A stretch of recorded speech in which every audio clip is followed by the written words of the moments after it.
तो उन्होंने एक नारा दिया था, एक बात कही थी एक लाइन की, अंधेरा छटेगा, सूरज निकलेगा और कमल खिलेगा। अटल जी ने ये विचार को 6 अप्रैल 1980 से स्थापित हुआ हो ऐसा नहीं। सन 1952 से हमारी राजनीतिक यात्रा शुरू हुई। उस समय हम जनसंघ के घटक के रूप में कार्य करते थे। इमरजेंसी के बाद 1975 में, इमरजेंसी के बाद जब कांग्रेस ने पूरे देश में इमरजेंसी लागू की, तो जितने भी राजनीतिक दल जो कांग्रेस विरोधी दल थे वो सब एकत्रित हुए। एकत्रित होने के बाद उन्होंने जनता पार्टी के नाम से एक संगठन का गठन किया। उसके नेतृत्व में चुनाव लड़ा गया और पहली हार कांग्रेस की 1977 में हुई। लेकिन दुर्भाग्यवश या कुछ राजनीतिक मतभेदों के कारण वो सरकार ज्यादा समय तक नहीं चल पाई।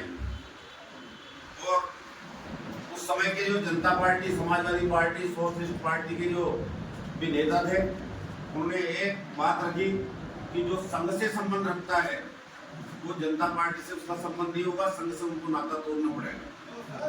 इस आधार पर सरकार का पतन हुआ। जो जनसंघ घटक के नेता थे उन्होंने कहा कि हमारे जो पौधा है जो इसको पल्लवित करने का काम किया है वो राष्ट्रीय स्वयंसेवक संघ ने किया है, इसलिए हम संगठन की सदस्यता तो आरएसएस की होती नहीं। और सरकार का पतन हुआ।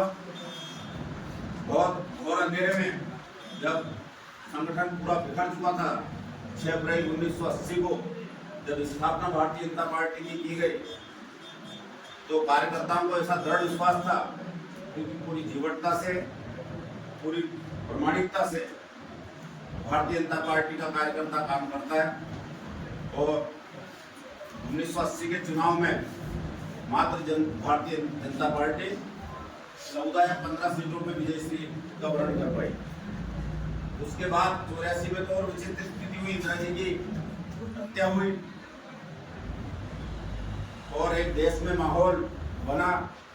अटल बिहारी वाजपेयी जैसे नेता भी ग्वालियर से चुनाव हारे और 348 सीटों पे लड़ने के बाद भी भारतीय जनता पार्टी को एक तो कर्नाटक और एक उत्तर प्रदेश, 2 सीटों पर मात्र भारतीय जनता पार्टी को विजय मिली। कितनी घोर निराशा होगी, लेकिन उस निराशा को हमारे तत्कालीन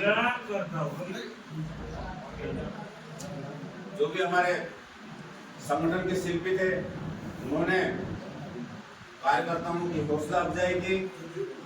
1986 में जब लालकृष्ण आडवाणी राष्ट्रीय अध्यक्ष बने, बीएसपी ने राम जन्मभूमि आंदोलन अपने हाथ में लिया। तब राम रथ यात्रा के नाम से आडवाणी जी ने यात्रा शुरू की, सोमनाथ से अयोध्या की। मैं और ज्ञान सिंह जी, शायद रमेश जी भी उस यात्रा के सहभागी हैं।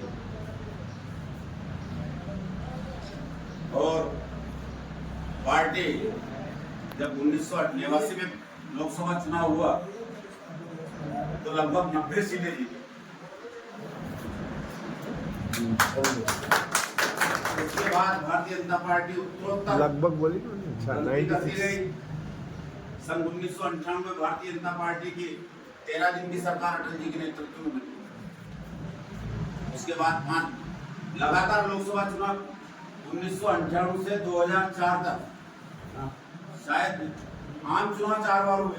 15-15 महीने में सरकार गिरी और 15 महीने में 15, 16, 17, 18 महीना में